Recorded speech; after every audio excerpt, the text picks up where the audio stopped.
Hi hello నమస్తే welcome to our channel. నేను మీ Shri Anusha. So మీరు మూత్రం విసర్జన చేసేటప్పుడు మీకు లీకేజ్ అవుతుందా? అలాగే మూత్రం మంట వస్తుందా? అండ్ యూరిన్ డ్రాప్స్‌గా పడుతుందా? అయితే మీకు ఈ బినైన్ ప్రోస్టేట్ హైపర్‌ప్లేషియా ఉన్నట్టే. అసలు ఇదంటే ఏంటి? దీనికి లక్షణాలు ఎలా ఉంటాయి? ఎవరిలో ఎక్కువ వస్తుంది? సో దీని ట్రీట్మెంట్ విధానం ఏంటి? ఈ అంశం గురించి మాట్లాడడానికి today we have with us doctor Srikanth Munna గారు ఉన్నారు from Kamineni hospital, senior consultant urologist and andrologist. నమస్తే సార్. నమస్తే. ఎలా ఉన్నారండి? I'm all good. ఎలా ఉన్నారు మీరు? నేను కూడా చాలా బాగున్నాను. Thank you so much sir. Sir ఇది బీపీహెచ్ అంటారు కదా సార్, బినైన్ ప్రోస్టేట్ హైపర్‌ప్లేషియా అంటున్నారు. అంటే ఏంటి అసలు? ఎవరిలో ఎక్కువగా కనిపిస్తూ ఉంటుంది? Benign prostate hypertrophy or hyperplasia అనేది జనరల్లీ ప్రోస్టేట్ గ్రంథి మగవారిలో వయసు పైబడేటప్పుడు హార్మోనల్ ప్రభావం వల్ల పెరగటం వల్ల ఈ గ్రంథి మూత్రం దారిని నొక్కేస్తుంటుంది. సో మూత్రం దారికి 4 దిక్కులా ఉండే గ్రంథి ప్రోస్టేట్. మనకి సేమ్ మెడలో థైరాయిడ్ గ్లాండ్ ఎలాగైతే ఉండి వాపు వచ్చినప్పుడు మనకి చర్మం కింద ఉబ్బినట్టు కనిపిస్తుంటుందో, ఇది మూత్రం దారి చుట్టూతా ఉండి ఉబ్బినప్పుడు మూత్రం దారిని నొక్కేయటం జరుగుతుంది. సో ఇది మూత్రం దారి చుట్టూతా గ్రంథి 4 దిక్కులా పెరగటం వల్ల ఈ మూత్రం దారి నొక్కేయటం వల్ల ఈ సిమ్టమ్స్ అనేవి ఏది ఇప్పుడు మీరు చెప్పినట్లు యూరిన్ లీక్ అవ్వటము, కంట్రోల్ లేకపోవటము, ఎక్కువ సార్లు రావటం లాంటివి జరుగుతాయి. సో దీనిని వయసురీత్యా పెరిగిన గ్రంథి, ఇది క్యాన్సర్కి సంబంధించిన గ్రంథి కాదు, వయసురీత్యా పెరిగే ప్రోస్టేట్ ఎన్లార్జ్మెంట్ని మనం బినైన్ ప్రోస్టేట్ ఎన్లార్జ్మెంట్ కానీ హైపర్ట్రోఫీ కానీ అంటాం. ఆపరేషన్ చేసి బయాప్సీకి వెళ్ళినప్పుడు వాళ్ళు వాడే technical term hyperplasia. Okay. So అయితే వయసు పైబడిన వాళ్ళలో అని చెప్తున్నారు. ఏ వయసు నుంచి మనకి కనిపిస్తుంది ఇది? సో మగవారిలో 40 లోపు చూసుకున్నట్లయితే ఈ prostate enlargement is only less than 4%. కానీ వయసు పెరిగే కొద్దీ ఎక్స్పోనెన్షియల్ గ్రోత్ ఉంటుంది.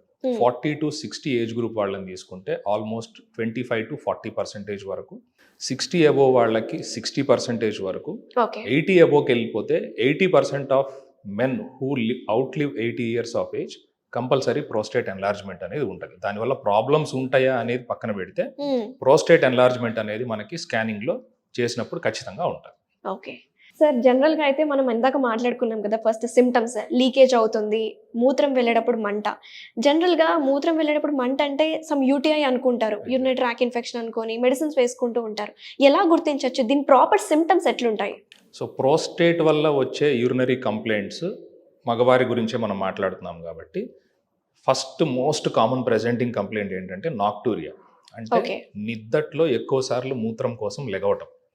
సో పేషెంట్స్ జనరల్లీ అదొక ప్రాబ్లం లాగా గమనించరు. మెయిన్ ప్రాబ్లం ఎక్కడ స్టార్ట్ అవుతుంది అంటే వయసు పెరుగుతుంది, నడక మారుతుంది, మాట మారుతుంది, జుట్టు పొట్ట బట్ట అన్నీ పెరుగుతూ ఉన్నప్పుడు మూత్రంలో ఇబ్బంది కూడా కామనే, వయసు రీత్యా వచ్చేదే నాకు ఈ సమస్య అని జనరల్లీ పట్టించుకోవటం జరగదు.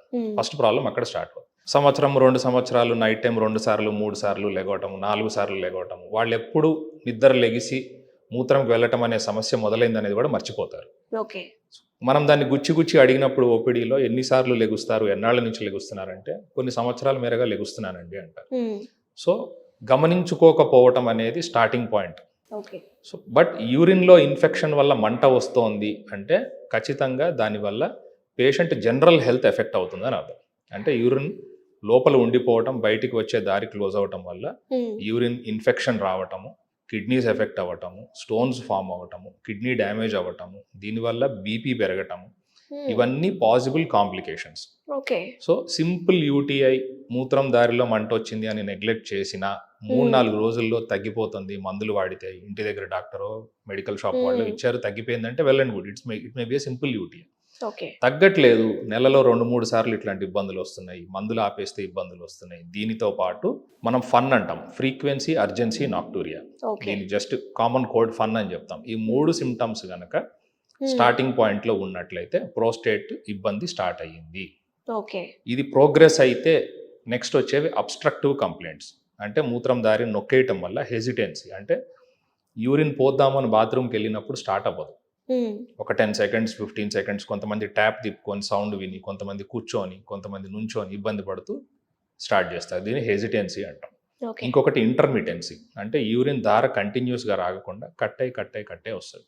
కొంచెం పోస్తారు ఆగిపోతుంది, మళ్ళీ పొట్టకండరాలు హెల్ప్ తీసుకొని ముక్కి పోస్తే మళ్ళీ కొంచెం వస్తుంది, మళ్ళీ ఆగిపోతుంది. సో ఈ ఫ్లోలో ఇంటర్మిటెన్సీ. అట్లాగే పూర్ స్ట్రీమ్, దార సన్నబడటం, దూరంగా పడేది అంతకుముందు, ఇప్పుడు కాళ్ళ దగ్గర పడుతున్నది. ఓకే. డ్రిబ్లింగ్, లాస్ట్లో చుక్కలు పడటం. సెకండ్ వాయిడింగ్, పోసుకున్నాం అయిపోయిందని వెళ్ళిపోయిన 10 నిమిషాలకి మళ్ళీ బాత్రూమ్కి తిరిగి రావాల్సిన పరిస్థితి.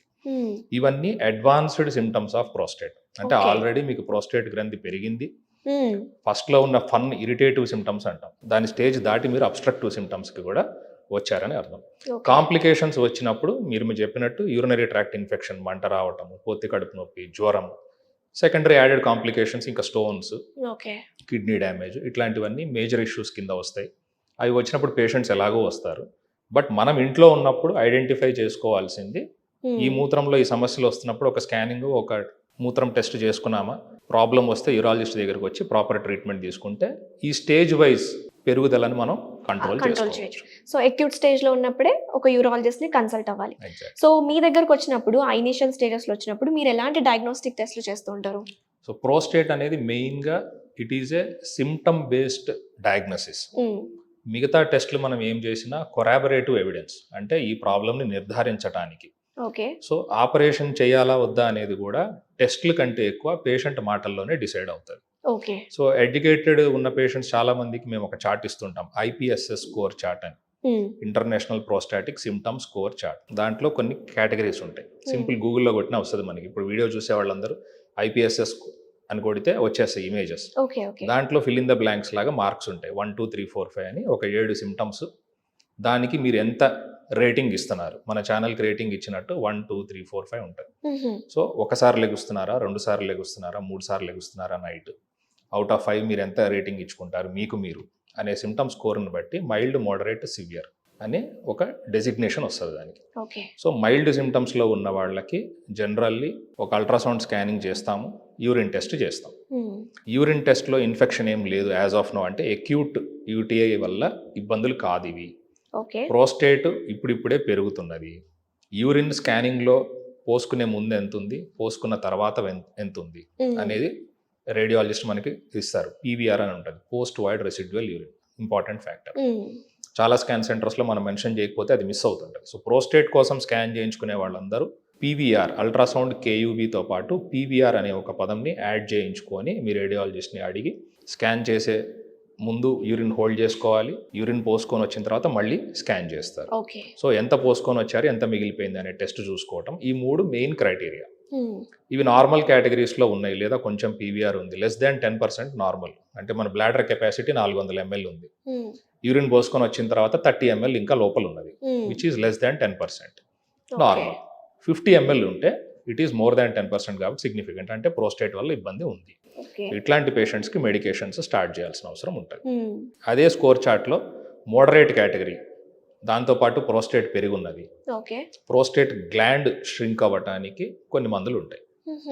అవి over a period of 3 to 6 months diet modifications, habitual modifications like smoking, alcohol prostate పెరగటానికి హెల్ప్ అవుతాయి. హార్మోనల్ కంట్రోల్, బాడీలో ఉండే హార్మోన్స్ ప్రభావం వల్ల ప్రోస్టేట్ సైజ్ పెరుగుతుంటుంది. సో వీటిని కట్ డౌన్ చేసుకొని ప్రోస్టేట్ మళ్ళీ ష్రింక్ అయ్యే అవకాశం ఉంటుంది, దాని బ్లడ్ సప్లై తగ్గించేస్తాం. అంటే లైఫ్ స్టైల్ ని చేంజెస్ చేసుకోవాలి. ఎగ్జాక్ట్లీ. సో సివియర్ సిమ్టమ్స్ ఉన్న వాళ్ళు బాదర్సమ్ లట్స్ అంటాం. లట్స్ అంటే లోయర్ యూరినరీ ట్రాక్ట్ సిమ్టమ్స్. మీ OPD ప్రిస్క్రిప్షన్స్ లో కనిపిస్తుంటాయి, కంప్లైంట్ ఆఫ్ LUTS అంటే లోయర్ యూరినరీ ట్రాక్ట్ సిమ్టమ్స్, అంటే మూత్రం సిస్టంలో కింది భాగానికి సంబంధించిన కంప్లైంట్స్. ఇవి బాదర్సమ్ ఉన్నాయి పేషెంట్కి, మందులు వాడుతున్నాడు ఆల్రెడీ తగ్గట్లేదు, లేదా కాంప్లికేషన్స్ ఎరైజ్ అయినాయి, ఇందాక మనం మాట్లాడుకున్నట్టు స్టోన్స్ కానివ్వండి, రిపీటెడ్ యూరినరీ ట్రాక్ట్ ఇన్ఫెక్షన్స్ కానివ్వండి, కిడ్నీస్ ప్రాబ్లం కానివ్వండి, బ్లాడర్లో బయటికి వచ్చే దారి అడ్డం పడటం వల్ల బ్లాడర్ సాగిపోతూ ఉంటుంది. సో వాల్యూమ్ పెరిగిపోతూ ఉంటుంది. న్యూరోపతి సెకండరీగా, పర్సెప్షన్ తెలియదు, యూరిన్ పోసుకోవాలి అనే స్పర్శ తగ్గిపోతూ ఉంటుంది, పోసుకుందాం అనుకున్నప్పుడు పంపింగ్ కెపాసిటీ తగ్గిపోతుంటుంది. సో ఇవన్నీ కాంప్లికేషన్స్ కానివ్వండి, సిమ్టమ్స్లో bothersome bloods which is not responding to medication, వీళ్ళకి మనం సర్జరీ అడ్వైజ్ చేయాల్సిన అవసరం ఉంటుంది. సో డయాగ్నోస్టిక్ టెస్ట్లో ప్రోస్టేట్కి పెద్ద మేజర్గా డబ్బులు ఖర్చు పెట్టి మనము ఆ హాస్పిటల్లో ఈ ల్యాబ్లు తిరిగి చేయించుకోవాల్సిన ఏముండవు. సింపుల్ యూరిన్ టెస్ట్, ఒక స్కాన్, యూరోఫ్లోమెట్రీ అని ఒక మెషిన్లో యూరిన్ పోస్తే ఒక గ్రాఫ్ ఇస్తారు, మన ధార స్పీడ్ని బట్టి ఎంతసేపట్లో పోసుకున్నారు, ఎంత పోసుకున్నారు. ఈ 3 సింపుల్ టెస్ట్లు 1000 రూపాయల లోపే అయిపోతాయి ఎక్కడ చేయించుకున్నారు. వీటితోటి మనకి ప్రోస్టేట్ సమస్య ఉందా లేదా అనేది మనం డిసైడ్ అయిపోవచ్చు. ఓకే. సో మీరు చెప్తున్నట్టయితే బేసిక్ నాలెడ్జ్ ప్రకారం ఒక అక్యూట్ స్టేజ్లో ఉన్న వాళ్ళకి మెడిసిన్స్ తోటి మళ్ళీ మనం రివర్స్ చేయొచ్చా, లేకపోతే వాళ్ళ సివియారిటీ బట్టి మనం మెడిసిన్స్ అనేది ఇస్తూ ఉంటాము. సో మీ దగ్గరికి వస్తే ఒక మోడరేట్ ఆల్రెడీ ఇప్పుడు మీరు చెప్పినట్టు మన వీడియోస్లో చూస్తున్న వాళ్ళు ఆల్రెడీ వాళ్ళకు ఉంది అని తెలిస్తే సో ట్రీట్మెంట్ విధానం అనేది ఎలా ఉంటుంది? సో మోడరేట్ ప్రాబ్లం ఉన్నవాళ్ళు అంటే Yes, moderate ఆల్రెడీ వాళ్ళకి. ప్రోస్టేట్ గ్రంథి సైజు పెరిగింది అనే నిర్ధారణ ఉంది, మందులు వాడుతున్న సిమ్టమ్స్ ఎంతో కొంత కనిపిస్తూ ఉన్నవాళ్ళు. వీళ్ళల్లో సగం మందికి సర్జరీ అడ్వైజ్ చేస్తుంటారు కొంతమంది, సర్జరీ లేకుండా మందులు కావాలని వాళ్ళు మల్టిపుల్ డాక్టర్స్ దగ్గరికి తిరుగుతుంటారు కొంతమంది. సో మన దగ్గర ట్రీట్మెంట్ ఆప్షన్స్ గురించి మాట్లాడుకున్నట్లయితే ఇందాక చెప్పినట్టు simple medications, life style modifications, diet control, డైట్లో కూడా లైకోపిన్ అనే ఒక పదార్థం ఉన్న డైట్ తీసుకుంటే ప్రోస్టేట్ బ్రహ్మాండంగా రెస్పాండ్ అవుతుంది. అంటే this is evidence based medicine. Okay. Multiple కంట్రీస్లో చేసింది. హై డోస్ లైకోపిన్ ఎక్కడ ఉంటుంది? రెడ్ కలర్ ఉండే ఫ్రూట్స్ కానివ్వండి, వెజిటబుల్స్ కానివ్వండి, టొమాటోస్లో, carrots, exactly, tomatoes, Berries. Berries. So ఇట్లాంటి వాటన్నిటిలో హై లైకోపిన్ కంటెంట్ ఉంటుంది. ఓకే. దీంతో పాటు ఒక లైకోపిన్ టాబ్లెట్ 500 mg సిమ్టమ్స్ తగ్గడానికి ఎట్లాగూ ఇస్తాం. పేషెంట్కు ఉన్న సిమ్టమ్ కేటగిరీ, ప్రోస్టేట్లో సిమ్టమ్స్ స్పెక్ట్రమ్ 2 దిక్కుల్లో ఉంటాయి. ఒకళ్ళకి అర్జెన్సీ ఉంటుంది, ఒకళ్ళకి హెసిటెన్సీ ఉంటుంది. అంటే ఒకళ్ళు మూత్రం వస్తే ఆపుకోలేని పరిస్థితిలో ఉంటారు, ఇంకొకళ్ళు బాత్రూమ్కి వెళ్ళినా మూత్రం పోసుకోలేని పరిస్థితిలో ఉంటారు. సో ఈ సిమ్టమ్ స్పెక్ట్రమ్ని అసెస్ చేసి పేషెంట్ ప్రాబ్లంకి తగ్గట్టు సిమ్టమాటిక్ ట్రీట్మెంట్ పెట్టడం main first relief. First patient కాన్ఫిడెన్స్ని మనం అక్కడ గెయిన్ చేసుకుంటాం. పేషెంట్ కాన్ఫిడెన్స్తో పాటు వ్యాధి తగ్గటానికి దీర్ఘకాలికంలో కొన్ని మందులు వాడాల్సిన అవసరం. ఇందాక చెప్పినట్టు బ్లడ్ సప్లై తగ్గించడానికి, ప్రోస్టేట్ గ్రంథి సైజ్ తగ్గడానికి డైట్ మోడిఫికేషన్స్, యూరిన్ హోల్డ్ చేసుకోవడానికి కొన్ని ఎక్సర్సైజెస్, ఇవి చెప్పి ప్రోస్టేట్ నుంచి బయటపడే అవకాశము 80% ఆఫ్ ది పాపులేషన్కి ఉంటుంది. ప్రోస్టేట్ సమస్యతో ఒకసారి హాస్పిటల్కి రావాల్సి వచ్చింది ఒక పేషెంట్కి అంటే 100 మందిలో కేవలం 20 మందికే సర్జరీ అవసరం పడుతుంది. 80 మందికి ఇప్పుడు మనం మాట్లాడుకున్న అనేక పద్ధతుల్లో సర్జరీ అవసరం లేకుండా treatment possible. Very nice sir. ఒకప్పుడు అంటే ఈ ప్రోస్టేట్ క్యాన్సర్స్ కూడా వెస్టర్న్ కంట్రీస్లో చాలా కామన్, కానీ మన ఇండియాలో కూడా ఇప్పుడు ఇది ఎక్కువైపోతుంది ప్రోస్టేట్ క్యాన్సర్. అవేర్నెస్ అనేది తక్కువైపోయింది సార్. సో మన సుమన్ టీవీ వ్యూవర్స్కి మనం చెప్పేది, మీరు అంటున్నారు కదా ఒకటి సీరం పిఎస్ఏ టెస్ట్ ఒకటి ఉంటుంది అని, సో దాని గురించి డిస్కస్ చేసుకుంటే ఆ టెస్ట్ ఏంటి, ఎప్పుడు చేయించుకోవాలి? So actually I differ with your statement. ఎందుకంటే అవేర్నెస్ పెరుగుతుంది మనకి because of digital media, people like you who are interested in health awareness programmes and doctors coming out పేషెంట్స్కి ఎడ్యుకేట్ చేయాలి, పలానా ప్రాబ్లం ఉంటే ఏమేమి చేసుకోవాలి అనే ఒక అవేర్నెస్ యాక్చువల్లీ పెరిగింది. డిసీజ్ పెరగటానికి ఐ డోంట్ బిలీవ్ ఇన్సిడెన్స్ పెరిగింది, కాకపోతే డిటెక్షన్ రేట్ పెరిగింది.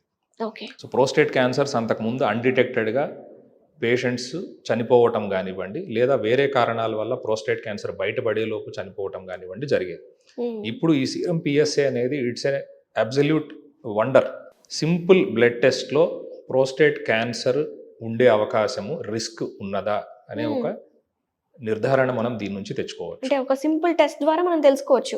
సింపుల్ బ్లడ్ టెస్ట్ అంటే it gives the risk of prostate cancer. Proper diagnosis కాదు, it's a screening test. 45 years పైబడిన వాళ్ళల్లో సంవత్సరానికి ఒకసారి సీరం పిఎస్ఏ అడ్వైజ్ చేస్తాం. ఎవరు అందరిలో కాదు, హాస్పిటల్కి రావాల్సిన అవసరం వచ్చిన వాళ్ళల్లో.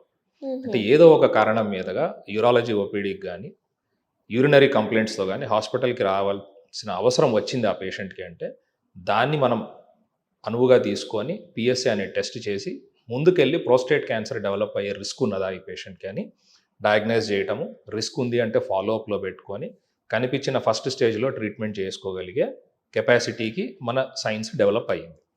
సీరం పిఎస్ఏ అనేది జస్ట్ బ్లడ్ టెస్ట్, ప్రతి ల్యాబ్లోనూ దొరుకుతుంది, ఏ టైంలో అయినా ఇవ్వచ్చు. ఖాళీ కడుపుతో ఇవ్వాలి, తిన్న తర్వాత ఇవ్వాలని ఏం లేదు. సో నార్మల్ వాల్యూ <4 ఉంటుంది. 4 కంటే తక్కువ ఉన్నప్పుడు క్యాన్సర్ రిస్క్ ఏమీ లేదు. సంవత్సరం దాకా ఈ టెస్ట్ మళ్ళీ రిపీట్ చేయాల్సిన అవసరం కూడా లేదు. ఎందుకంటే prostate cancer is a very slow growing cancer. భగవంతుడు నీకు శిక్ష ఇస్తున్నాను, ఒక క్యాన్సర్ నీకు ఇస్తున్నాను, ఏం కావాలి అంటే మగవాళ్ళు ప్రోస్టేట్ క్యాన్సర్ కోరుకోవాలి. దురదృష్టవశాత్తు రావాల్సిందే అంటే ప్రోస్టేట్ క్యాన్సర్ కోరుకోవాలి. ఎందుకంటే 10-15 ఏళ్ళ కూడా స్టేజ్ని మనం పెరగనివ్వకుండా కంట్రోల్ చేసుకోగలిగే క్యాన్సర్. సో ప్రోస్టేట్ క్యాన్సర్ని కనిపెట్టుకోవటము, స్టేజ్ వైజ్ ట్రీట్మెంట్ని డిసైడ్ చేసుకోవటానికి, ఆ ఫాలోఅప్లో ట్రీట్మెంట్ రెస్పాన్స్ ఎలా ఉందనే దాంట్లో కూడా పిఎస్ఏ అనేది హెల్ప్ అవుతుంది. ఓకే. ఈ ప్రోస్టేట్ క్యాన్సర్ అనేది ఫ్యామిలీ హిస్టరీ ద్వారా ఏమైనా వచ్చే అవకాశం ఉంటుందా? ఇప్పటి వరకు ప్రోస్టేట్ క్యాన్సర్ ఫ్యామిలీ హిస్టరీతో స్ట్రాంగ్ అసోసియేషన్ అయితే గమనించటం లేదు. బట్ కొన్ని జెనెటికల్ ఇష్యూస్ ఉన్న వాళ్ళకి వచ్చే అవకాశం ఉంటుంది. ఓకే. సో యంగ్ ఏజ్లో అంటే 40-50s, మేబీ 55 or 60 మ్యాక్సిమం, ఈ ఏజ్ లోపే ప్రోస్టేట్ క్యాన్సర్ అడ్వాన్స్డ్గా గ్రో అయిన ఫాదర్స్ ఉంటే వాళ్ళ సన్స్కి జనరల్లీ 45 నుంచి మనం స్క్రీనింగ్ స్టార్ట్ చేస్తాం రెగ్యులర్ పాపులేషన్కి. వీళ్ళకి 40 నుంచి స్టార్ట్ చేస్తాం. ఓకే. అంతకు మించి strong association, direct association with death కానివ్వండి, కోమార్బిడిటీ కండిషన్స్ కానివ్వండి, డాక్యుమెంటేషన్ లేదు. Okay. Sir last but not the least ఏంటంటే సార్, అవేర్నెస్ అనేది మనం క్రియేట్ చేస్తున్నాం సోషల్ మీడియా ప్లాట్ఫామ్ ద్వారా కావచ్చు, ఏదైనా సరే. సో ఈ ప్రోస్టేట్ క్యాన్సర్ అయినా సరే, ఈ బీపీహెచ్ అయినా సరే, మనం ప్రివెంటివ్గా ఉండాలంటే diet is also plays a major role. So ఎలాంటి డైట్ మనం రెగ్యులర్గా తీసుకుంటే మంచిది అంటారు? సో ఇందాక మనం మాట్లాడుకున్నట్టు red colour fruits and vegetables, అది ఆబ్వియస్లీ అండర్స్టూడ్. ఇది కూడా మీరు అన్నట్టు ప్రివెన్షన్కి కాదు, ట్రీట్మెంట్కి హెల్ప్ అవుతుంది. అంటే ప్రోస్టేట్ గడ్డ ఆల్రెడీ ఎక్కువ ఉన్నది, ష్రింక్ చేసుకోవడానికి మనం ట్రీట్మెంట్ వాడుతున్నప్పుడు, రాని వాళ్ళకి ప్రివెంట్ చేసుకోవడానికి డైట్లో హెల్దీ హ్యాబిట్స్ మనం చేసుకోవాల్సింది ఏంటంటే, జనరల్లీ పుల్లగా ఉండేవి సిట్రస్ కానివ్వండి, గ్రేప్స్ కానివ్వండి, ఇట్లాంటివి రెగ్యులర్ డైట్లో ఇంక్లూడ్ చేయమని చెప్తాం. Fatty food, fried foods and junk food అన్ని రోగాలతో పాటు ప్రోస్టేట్కి కూడా అనర్థమే. సో ఇవన్నీ ఏంటంటే హార్మోన్ బేస్డ్ డిసీజెస్ ఏవైతే ఉన్నాయో, థైరాయిడ్ కానివ్వండి, ప్రోస్టేట్ కానివ్వండి, ఇతరత్ర ఎండోక్రైన్ సిస్టమ్స్కి సంబంధించి ఇంక్లూడింగ్ బ్రెస్ట్, వీటన్నిటికీ junk food is the main enemy. Stressful life is the main enemy. Sleeplessness is the main enemy. Disturbed sleep, disordered sleep, రాత్రి 4 దాకా 3 దాకా ఫోన్లు చూస్తాము, పొద్దున 12 దాకా లేగుస్తాం.